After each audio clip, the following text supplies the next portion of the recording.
할렐루야. 2022년 10월 4일 화요일 아침 기도회를 시작하겠습니다.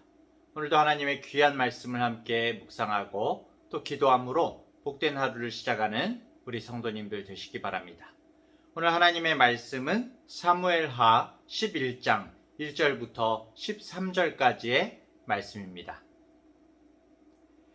그 해가 돌아와 왕들이 출전할 때가 되매 다윗이 요압과 그에게 있는 그의 부하들과 온 이스라엘 군대를 보내니 그들이 암몬 자손을 멸하고 라빠를 에워쌌고 다윗은 예루살렘에 그대로 있더라.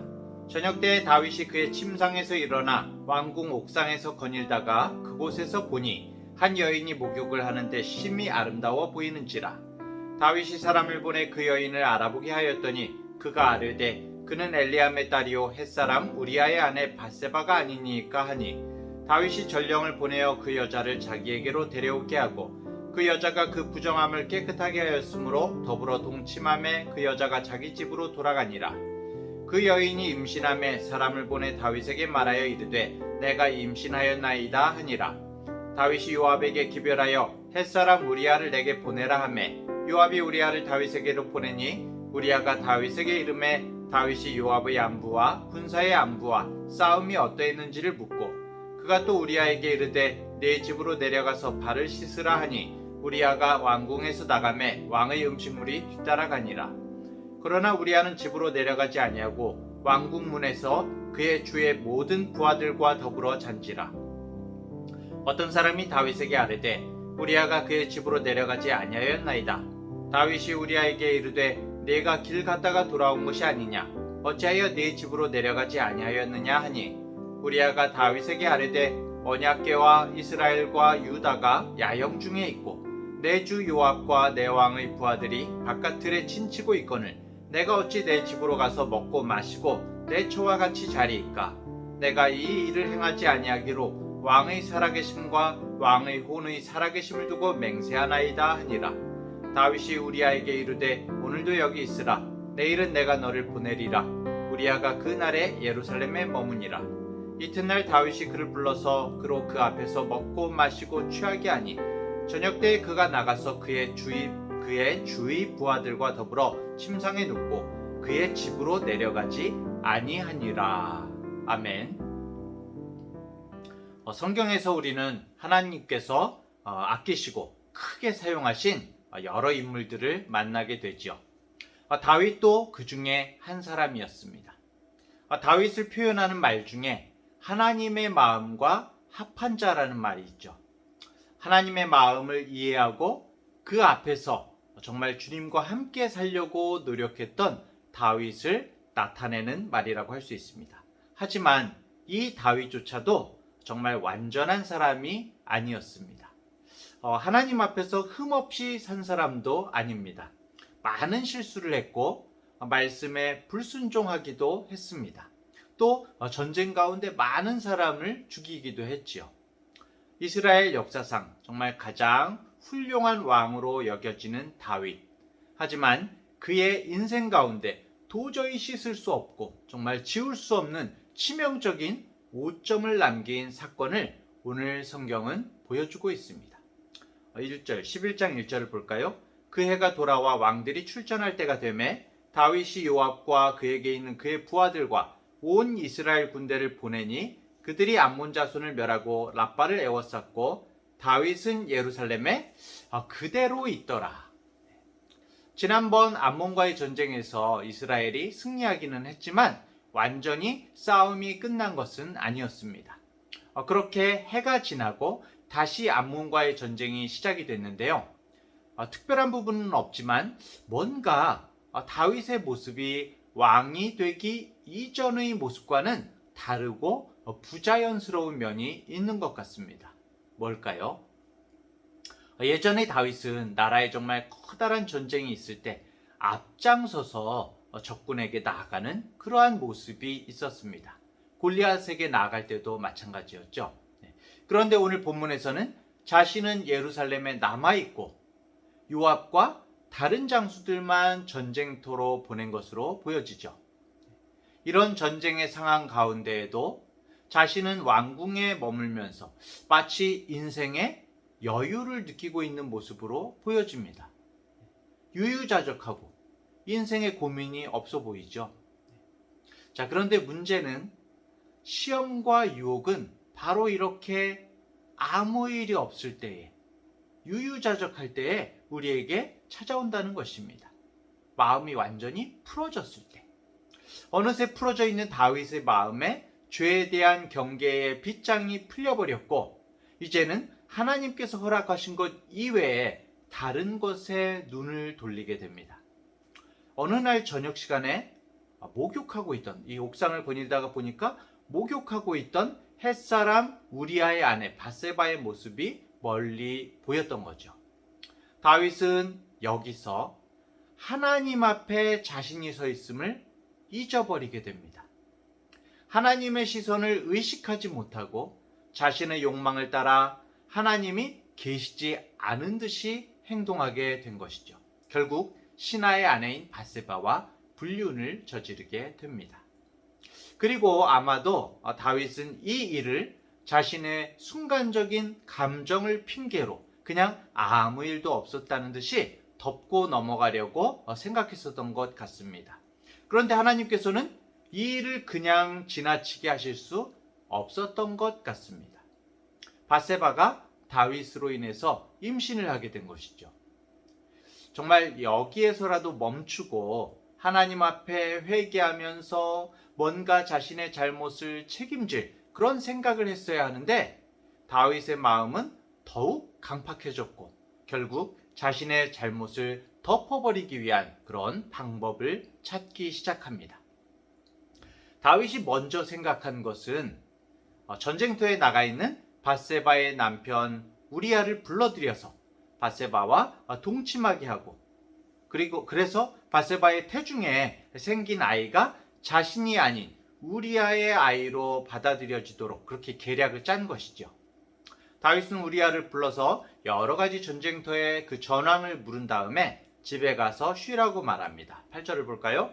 그가 또 우리아에게 이르되 네 집으로 내려가서 발을 씻으라 하니 우리아가 왕궁에서 나가매 왕의 음식물이 뒤따라가니라. 여기서 발을 씻으라는 표현은 마음 편히 집에 가서 쉬고 안식을 취하라는 것입니다. 다윗의 생각에는 당연히 우리아가 집에 가서 쉬면 아내와도 잠자리를 할 것이니까 자신의 모든 죄가 덮일 것으로 마음을 푹 놓았던 것 같습니다. 죄를 덮으려는 자신의 생각이 착착 맞아떨어진다고 생각을 했겠죠. 하지만 이게 뭘까요? 우리아는 정말 다윗이 예상치 못했던, 다윗이 생각했던 것보다 훨씬, 아주 훨씬 훌륭한 사람이었던 겁니다. 집으로 가서 휴식을 취하지 않고 성문 앞에서 다른 부하들과 야영을 하는 거예요. 아마도 텐트에서 잠을 잤겠죠.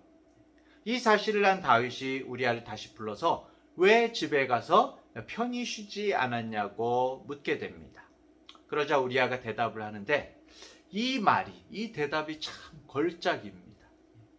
저는 하나님께서 다윗을 깨닫게 하시려고 우리아의 입을 통해서 메시지를 주신 것이라고 생각하는데요. 11절을 보면 이렇죠.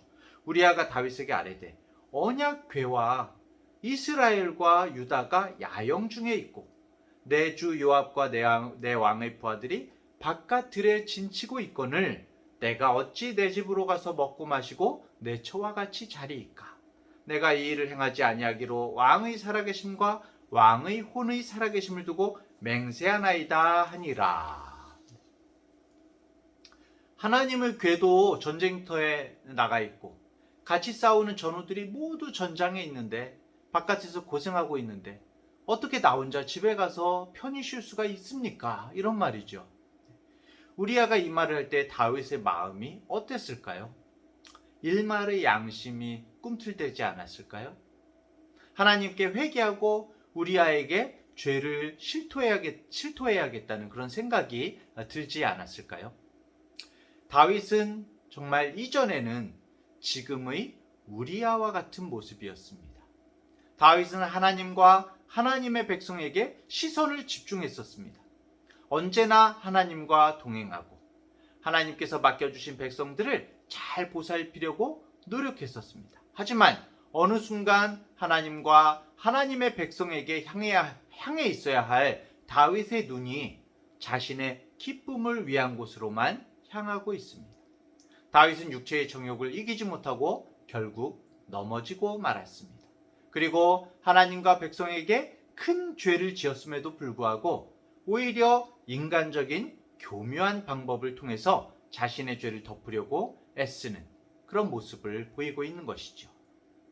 우리는 이 사무엘하 11장의 다윗의 모습을 통해서 인간의 잔인하고 뻔뻔하고 치욕스러운 그런 모습을 보고 있습니다. 그런데 성도 여러분, 놀라운 사실은 다윗의 이 죄악 가득한 이 모습을 우리는 오늘날 많은 사람들에게서 그리고 우리 자신에게서도 어렵지 않게 찾아볼 수 있다는 것입니다. 하나님의 말씀을 쫓기보다 자신의 욕망과 기쁨을 채우려는 모습, 자기가 저지른 잘못에 대해 인정하지 않고 끝까지 부인하면서 자신의 잘못을 덮으려는 모습, 자신이 망신당하지 않기 위해서 상대방의 모든 삶을 무시하고 별로 중요하게 생각하지 않는 모습, 나의 만족을 위해서 다른 사람의 행복과 기쁨을 함부로 빼앗는 모습, 이런 모습으로 우리도 다윗이 밧세바와 우리아에게 저지른 그런 악한 행동을 동일하게 우리의 가족과 이웃과 또 공동체 가운데서 저지를 때가 참 많이 있습니다. 그리고 나 자신이 우상이 되어서 나 자신을 위해 모든 것을 합리화하려고 하죠. 성도 여러분, 우리의 모든 죄는 예수 그리스도께서 해결하시고 우리를 의롭다 하시고 분명히 구원해 주셨습니다.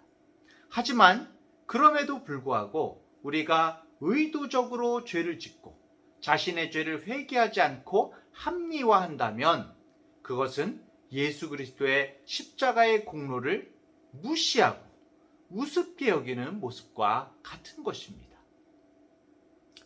사랑하는 대학교의 성도 여러분, 그리고 기독학생의 지체 여러분, 다윗의 인생 가운데 오점으로 기록된 오늘의 이 사건을 바라보면서 우리 자신은 전혀 그럴 사람이 아닌 것처럼 다윗의 행위를 신랄하게 우리가 비판하기에 앞서서 나 역시도 언제든지 죄의 유혹에 빠져서 다윗과 같은 연약한 모습을 보일 수 있는 그런 존재임을 기억해야만 할 것입니다. 그렇기 때문에 우리는 정말 한순간도 죄에 대한 긴장의 끈을 놓지 말고 언제나 주님만을 바라보며 하나님과 함께하는 삶을 살아야만 합니다. 하나님을 잊게 하고 하나님과 동행함을 망각하게 하는 모든 것을 성령의 능력으로 뿌리쳐야만 하는 것이죠. 우리를 향해 한없는 사랑을 베푸시며 용서해 주시는 하나님을 의지하면서 정말 오늘 하루도 주님의 말씀 안에서 죄와의 싸움에서 승리하는 우리 성도님들 되시기를 간절히 소원합니다. 기도하겠습니다. 한없는 사랑으로 우리를 인도하시는 하나님 아버지, 우리는 참으로 연약하고 쉽게 실패하는 자들입니다. 조금만 죄의 틈이 보이면 하나님이 아닌 다른 것에 눈을 돌리고 우리의 잘못을 회개하기보다 그것을 덮으려는 헛된 노력에 급급하던 우리들입니다. 주님, 오늘 말씀을 통해서 정말 인생에서 주님께 가장 큰 죄를 지은 다윗의 모습을 보았습니다. 우리의 인생도 주님 앞에서 많은 죄를 짓는 연약한 자임을 인정합니다. 고백합니다. 이 시간 우리를 붙들어 주시어서 정말 항상 함께 하시는 아버지 하나님을 진심으로 바라보며 주님과 날마다 함께 내가 있음을, 주님의 시선 가운데 있음을 의식하며 살아가는 그런 사람들 되게 하여 주옵소서. 이 모든 말씀 예수님의 이름으로 기도합니다. 아멘.